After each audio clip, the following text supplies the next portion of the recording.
احترام حاضرین مجلس، محترم مکرم سامعین اکرام، آج کی مختصر نشست جو ہے، جیسا کہ آپ کے علم میں ہوگا، 23 مارچ کے حوالے سے چند ایک باتیں جو ہے وہ میں آپ کے گوش گزار کرنا چاہوں گا۔ یہ باتیں ہمارے بزرگوں کو تو شاید ان کا ادراک ہو، لیکن ہماری موجودہ نسل نو اور 30 سے جو نیچے 30 سال سے کم کے جو بچے ہیں، ان کو میں یقین سے کہہ سکتا ہوں کہ ان باتوں کا کوئی ادراک نہیں ہے، کوئی فہم نہیں۔ انہیں قطعاً نہیں پتہ کہ 23 مارچ قرارداد پاکستان کے نام سے کیوں جانا جاتا ہے، قرارداد پاکستان کی حیثیت کیا تھی، اس کا پس منظر کیا تھا۔ بہرحال وقت قلیل ہے، میں زیادہ تمہیدی گفتگو نہیں کرتا۔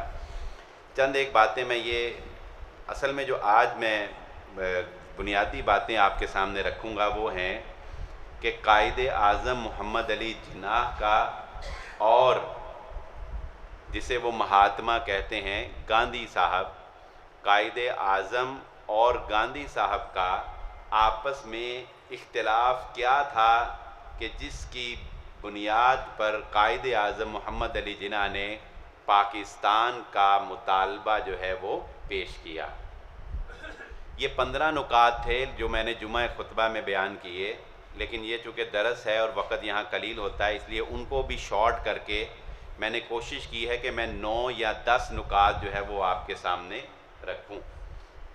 گفتگو کے آغاز سے قبل میں ایک بات آپ کو بتا دینا چاہتا ہوں۔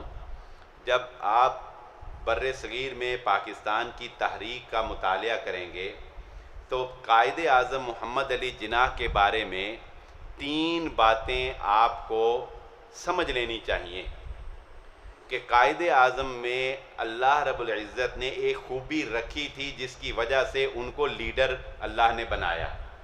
انسان میں کوئی کوالٹی ہوتی ہے تو اللہ اس کو منتخب کرتا ہے، کوئی صلاحیت ہوتی ہے تو اللہ اس کو کوئی مقام دیتا ہے۔ تو قائد اعظم محمد علی جناح میں ایک خوبی تھی، ایک کوالٹی یہ تھی کہ ہندوؤں کی منافقت کو انہوں نے سمجھ لیا، نمبر 1۔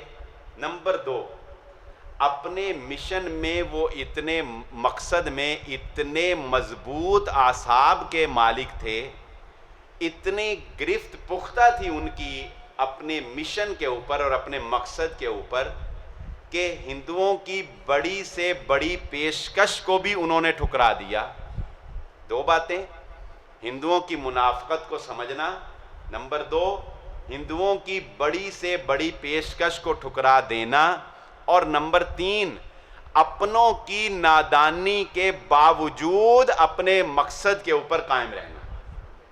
کیونکہ معذرت سے یہ بات ہمیں قبول کر لینی چاہیے کہ قیام پاکستان کی تحریک میں علماء کا ایک کثیر طبقہ تھا جس نے اس کی مخالفت کی تھی۔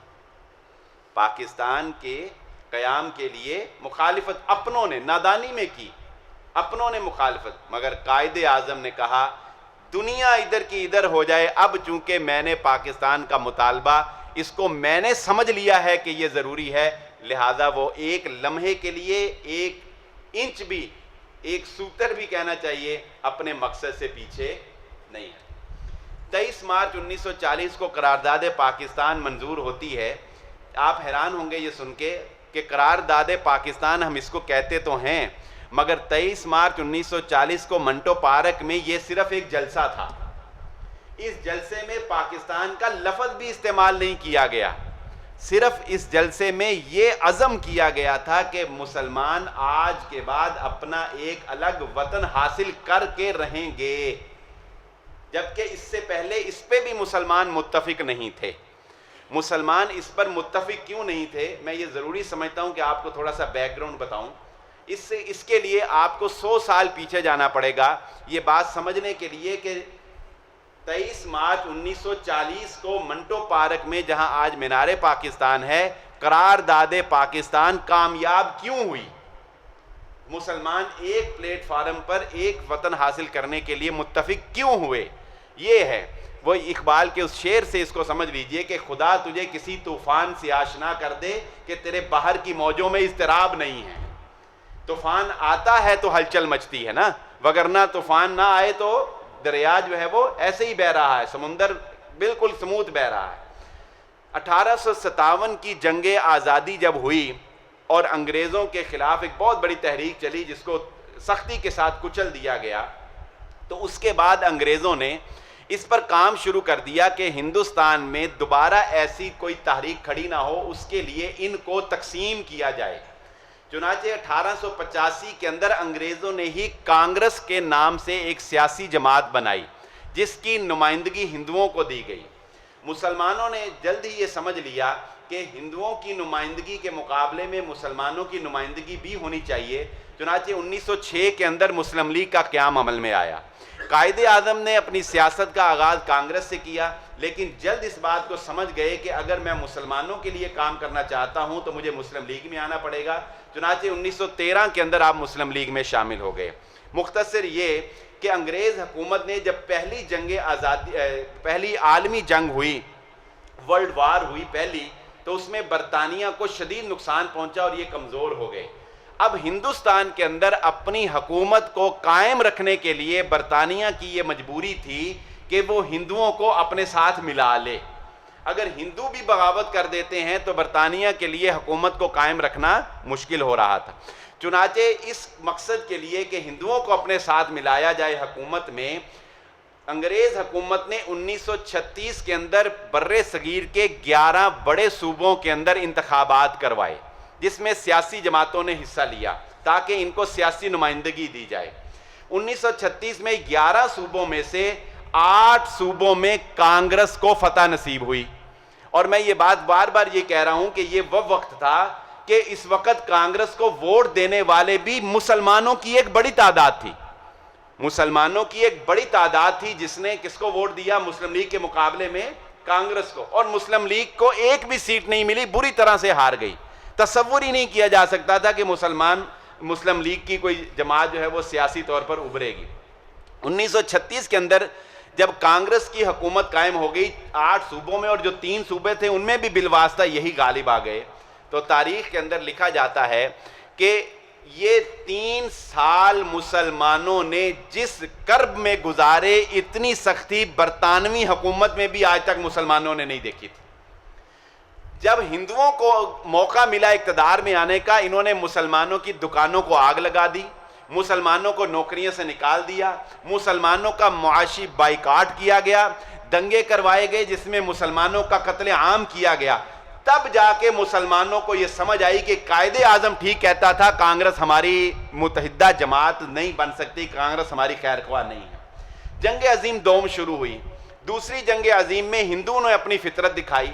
ہندو نے جب یہ دیکھا کہ برطانوی حکومت اب اور زیادہ کمزور ہو جائے گی، چنانچہ انہوں نے برطانیہ کے سامنے اپنے مطالبے رکھے. برطانوی حکومت نے وہ مطالبے ماننے سے انکار کر دیا، جس کے نتیجے میں کانگریس نے سول نافرمانی کی تحریک چلائی. 21 دن گاندھی جیل میں رہے اور بھوک ہڑتال کر دی. نتیجہ یہ نکلا کہ برطانیہ بلیک میل ہونے کی بجائے برطانیہ نے ان کا مقابلہ کیا، اور نتیجتاً ان 11 سیٹوں سے کانگریس نے اپنے وزراء کو کہا کہ آپ مستعفی ہو جائیں. 1939 کے اندر 1939 کے اندر کانگریس نے 11 صوبوں سے اپنے وزراء کو استعفیٰ دلوا دیا. یہ جب مستعفی ہو گئے تو اب 23 مارچ 1940 کو منٹو پارک میں صرف ایک جلسہ رکھا گیا تھا، کوئی بہت بڑی قرارداد نہیں رکھی گئی تھی. ایک جلسہ رکھا گیا تھا جس میں بلانے والوں کو یہ امید تھی کہ چند ہزار لوگ آئیں گے، کیونکہ وہ 1936 کے الیکشن میں دیکھ چکے تھے ہمیں کتنی بری شکست ہوئی. لیکن ہندوؤں کے سلوک کی وجہ سے منٹو پارک میں 23 مارچ 1940 کے جلسے کے اندر لاکھوں کی تعداد کے اندر مسلمانوں نے شرکت کی. کم و بیش مورخین نے مختلف تعداد لکھی، لیکن 5 سے 6 لاکھ مسلمان کہتے ہیں کہ وہاں پر اس وقت وہاں پر جمع ہوئے. اچھا، تعداد جو بھی ہو لیکن ان ایکسیپٹڈ تھی، یعنی اتنی تعداد تھی کہ جتنی امید نہیں کی جا سکتی.